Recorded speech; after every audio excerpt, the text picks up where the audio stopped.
माघ मास के शुक्ल पक्ष की पूर्णिमा तिथि 16 फरवरी बुधवार का दिन है। देश और दुनिया की खबरों में सबसे पहले बात करेंगे उन खबरों की जो रही सुर्खियों में। इस साल होली से पहले पेट्रोल डीजल की कीमतों में बढ़त हो सकती है। अंतर्राष्ट्रीय बाजार में कच्चे तेल की कीमत $95 प्रति बैरल पहुंच चुकी है। तेल कंपनियों ने 3 नवंबर से पेट्रोल की कीमतों में कोई बदलाव नहीं किया है। ऐसे में आने वाले दिनों में पेट्रोल डीजल की कीमतों में 15 रुपए तक की बढ़ोतरी हो सकती है। चारा घोटाले मामले में बिहार के पूर्व सीएम लालू प्रसाद यादव समेत 75 अभियुक्तों को सीबीआई की विशेष अदालत ने दोषी करार दिया है। 21 फरवरी को सजा का ऐलान होगा। इसके साथ ही अब लालू यादव का जेल जाना तय है।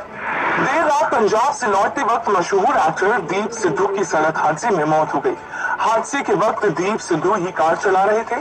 दीप केंद्र सरकार के कृषि सुधार कानूनों के विरोध में हुए किसान आंदोलन के दौरान चर्चा में आए थे। यूक्रेन और रूस के बीच जारी तनाव के बीच भारत ने अपने नागरिकों को अस्थायी रूप से यूक्रेन छोड़ने की सलाह दी है।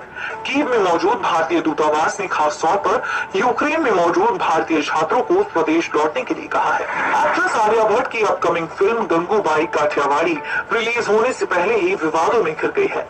इस फिल्म पर गंगूबाई की फैमिली ने आपत्ति जताते हुए कोर्ट का दरवाजा भी खटखटाया और कहा कि मेरी मां को सोशल वर्कर के बदले इस फिल्म में प्रोस्टिट्यूट बना दिया गया।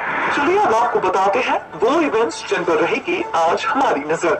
आज भारत वेस्ट इंडीज के बीच कोलकाता में T20 सीरीज का पहला मैच खेला जाएगा। कर्नाटक हाईकोर्ट में हिजाब मामले में दोपहर 2:30 बजे फिर सुनवाई होगी। इस साल के शुरुआती 10 दिन राजनीतिक दलों के लिए बेहद अहम थे। वजह थी एसबीआई से 1213 करोड़ रुपए के इलेक्टोरल बॉन्ड का बिकना। ये पैसा कहां से आया और किसने दिया, इसका कोई अता पता नहीं।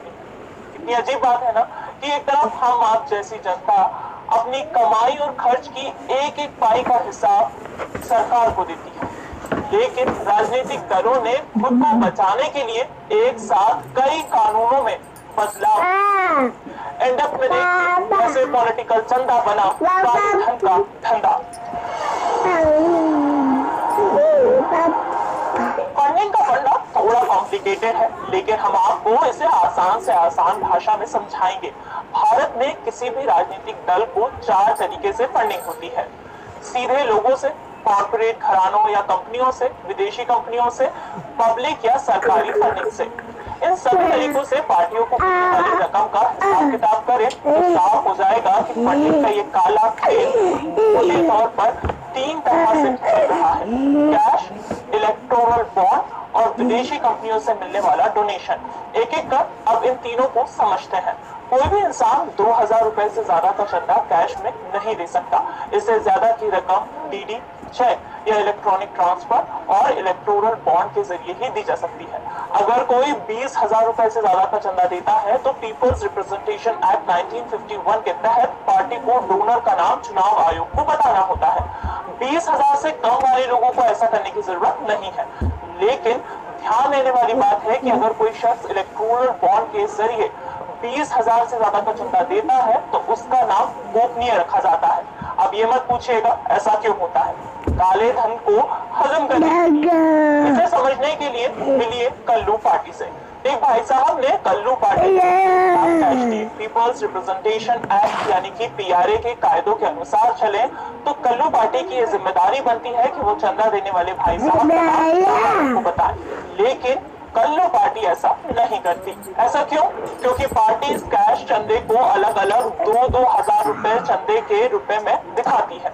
इसे चंदा देने वाले भाई साहब का नाम भी नहीं बताना पड़ता और पैसे के पैसे मिल जाते हैं। अब अंदाजा लगाइए कि देश में कल्लू पार्टी जैसी कितनी पार्टियां होंगी, उन्हें कितनी रकम मिल रही होगी और उन्होंने इस तरह कितनी रकम बचा ली होगी। बात साफ है, 2018 में कैश देकर चंदा देने की सीमा को 20,000 से घटाकर 2,000 करने से काले धन के खेल पर कोई असर नहीं पड़ा है। बस पहले पार्टियां बड़ी से बड़ी रकम को 20-20 हजार रुपए में बांटकर दिखाती थी और अब 2-2 हजार रुपए में बांटकर दिखाने लगी है। इसमें कोई दो राय नहीं है कि राजनीतिक दलों ने कानूनों का गलत फायदा उठाया। चंदा कहां से आया और किसने दिया इस बात को छिपाया है और ब्लैक मनी को बढ़ावा दिया। ये कैश की कहानी थी। अब कॉर्पोरेट फंडिंग पर आते हैं। ये 2 तरीकों से होती है, इलेक्टोरल ट्रस्ट और इलेक्टोरल बॉन्ड। इलेक्टोरल ट्रस्ट की बात करें तो भारत में कुल 22 इलेक्टोरल ट्रस्ट काम कर रहे हैं, लेकिन इनमें सबसे अमीर और सक्रिय प्रूडेंट इलेक्टोरल ट्रस्ट है।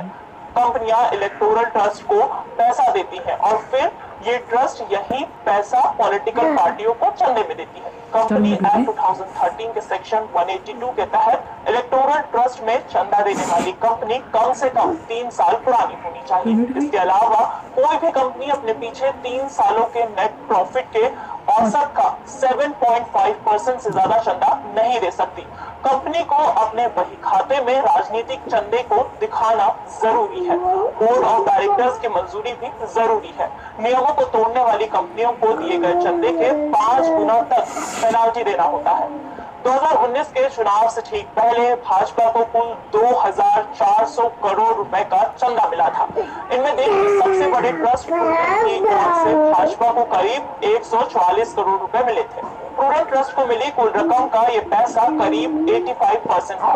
देश के राजनीतिक दलों को मिले कुल चंदे का 5 से 8% चंदा इलेक्टोरल ट्रस्ट के जरिए मिलता है, जो काफी कम है। इलेक्टोरल ट्रस्ट का हिस्सा काफी कम है। इससे मिलने वाला पैसा पारदर्शी होता है। ऐसे में इसके जरिए गड़बड़ करने की संभावना कम होती है। अब आते हैं मुद्दे की बात पर, यानी कि इलेक्टोरल बॉन्ड पर। इलेक्टोरल बॉन्ड एक बियरर चेक की तरह होता है। कंपनी एक्ट 2013 के तहत इलेक्टोरल ट्रस्ट के लिए लागू होने वाले तीनों नियम इलेक्टोरल बॉन्ड पर लागू नहीं होते। कोई भी व्यक्ति या कंपनी एसबीआई बैंक के चुनिंदा शाखा से इस बॉन्ड को खरीद कर 15 दिन के अंदर राजनीतिक दल को देती है। फिर बैंक में जमा होने के बाद बॉन्ड का पैसा राजनीतिक दलों के खाते में ट्रांसफर कर दिया जाता है। इलेक्टोरल बॉन्ड के जरिए चंदा देना या लेने वाले दोनों के लिए रकम टैक्स फ्री होती है। साथ ही चंदा देने वाले शख्स का नाम गुप्त रखा जाता है। इसलिए सवाल उठते रहते हैं कि इलेक्टोरल बॉन्ड से पारदर्शिता बढ़ने की बजाय और कम हुई है। इलेक्टोरल बॉन्ड के पैसे का सोर्स पता नहीं होता। यही वजह है कि इलेक्टोरल बॉन्ड लाने से पहले वित्त मंत्रालय को पत्र लिखकर आरबीआई ने कहा था कि इलेक्टोरल बॉन्ड मनी लॉन्ड्रिंग को बढ़ावा देगा। इसके जरिए ब्लैक मनी को व्हाइट करना संभव होगा और यहीं पर पूरा खेला है। आम आदमी बेचारा दिन रात मेहनत कर अपने आधार और पैन कार्ड के जरिए पाई का हिसाब दे और राजनीतिक पार्टियां इलेक्टोरल बॉन्ड के जरिए पहुंच करें। सुप्रीम कोर्ट, चुनाव आयोग और आरबीआई तीनों इस बॉन्ड को गलत बता चुके हैं। लेकिन एक कहावत है ना, action speaks louder than words. अब विदेशी कंपनियों के जरिए दलों को मिलने वाली चंदे पर आते हैं। 2017 में विदेशी कंपनियों से चंदा लेने का रास्ता साफ करने के लिए सरकार ने पहले से बने 3 प्रमुख कानूनों में बदलाव किए। Foreign contribution regulation act 2010, finance act के सेक्शन 154, कंपनी एक्ट 2013 के सेक्शन 182। एफसीआरए में बदलाव होने से एक तरफ 20,000 एनजीओ को विदेशी चंदे लेने से रोक दिया गया, वहीं दूसरी तरफ विदेशी कंपनियों से चंदा लेना राजनीतिक दलों के लिए आसान हो गया। इन कानूनों में बदलाव के बाद भारत में रजिस्टर्ड विदेशी कंपनियां राजनीतिक दलों को चंदा दे सकती है। सिर्फ इतना ही नहीं, जब कोई विदेशी कंपनी राजनीतिक दलों को पॉलिटिकल चंदा देती है तो जांच ही नहीं होती। बीजेपी और कांग्रेस पर विदेशी चंदा लेने के आरोप में कई मामले चल रहे थे, जो कानून में बदलाव के साथ ही समाप्त हो गए। मतलब साफ है, विदेश में जमा काले धन के पैसे को पॉलिटिकल चंदे के रूप में व्हाइट करना आसान हो गया है। अब एक और रोचक बात बताती हूँ। देश में सितंबर 2021 तक 2829 रजिस्टर्ड पॉलिटिकल पार्टी हैं। इन रजिस्टर्ड पार्टियों को मुख्य रूप से 2 हिस्से में बांटा गया है, रिकॉग्नाइज्ड पॉलिटिकल पार्टी और अनरिकॉग्नाइज्ड पॉलिटिकल पार्टी। 97% यानी कि 97% अनरिकॉग्नाइज्ड पॉलिटिकल पार्टियां मुख्य तौर पर क्षेत्रीय और छोटे दल हैं। आलम तो यह है कि इन पार्टियों के पास कोई भी निश्चित चुनाव चिन्ह नहीं होता, लेकिन फिर भी ये रजिस्टर्ड पार्टियां डोनेशन के जरिए चंदा लेने का हक रखती हैं। 2019-20 में इलेक्टोरल बॉन्ड से चंदा लेने वाले टॉप 3 दल देखिए। भाजपा, कुल चंदा 2,354 करोड़ रुपए, इसमें से 1,450 करोड़ रुपए का चंदा इलेक्टोरल बॉन्ड से मिला था। कांग्रेस 551 करोड़ रुपए, जिसमें से 383 करोड़ रुपए मिले इलेक्टोरल बॉन्ड से। बीजेडी को 242 करोड़ रुपए का कुल चंदा मिला, जिसमें से 213 करोड़ रुपए इलेक्टोरल बॉन्ड से मिले थे। एसोसिएशन फॉर डेमोक्रेटिक रिफॉर्म्स के संस्थापक प्रोफेसर जगदीप छोकर ने इलेक्टोरल बॉन्ड के लागू करने के तरीके पर सवाल खड़ा किया है। एक इंटरव्यू में उन्होंने कहा था, इलेक्टोरल बॉन्ड को बजट में शामिल कर लोकसभा में पेश किया गया। बजट मनी बिल होता है, इसलिए राज्यसभा में इस बिल पर कोई बदलाव नहीं हो सकता है। सिर्फ इतना ही नहीं, प्रोफेसर जगदीप का ये भी मानना है कि सत्ता में बैठी पार्टी वित्त मंत्रालय के जरिए एसबीआई से चंदा देने वालों की पहचान हासिल कर सकती है, जबकि आम आदमी और यहाँ तक कि चुनाव आयोग को इसकी जानकारी नहीं होगी। इसका इस्तेमाल सरकार अपने विपक्षियों को मिलने वाले चंदे को प्रभावित कर उन्हें आर्थिक तौर पर कमजोर करने और दबाने के लिए कर सकती है। इलेक्टोरल बॉन्ड का सबसे ज्यादा फायदा बड़े दलों को मिलता है।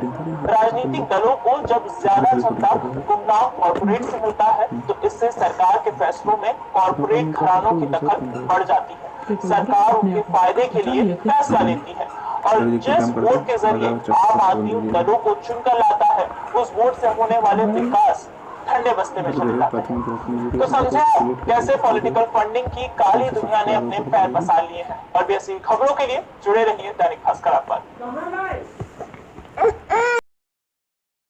अब वक्त है आपसे अलविदा कहने का, लेकिन जाते जाते आपके लिए आज का विचार। अरबी कहावत है, जिसके पास अच्छी सेहत है उसके पास आशा है, और जिसके पास आशा है उसके पास सब कुछ है। तो आज के पॉडकास्ट में इतना ही। मुझे दीजिए इजाजत, कल फिर मिलेंगे। अपना ख्याल रखें।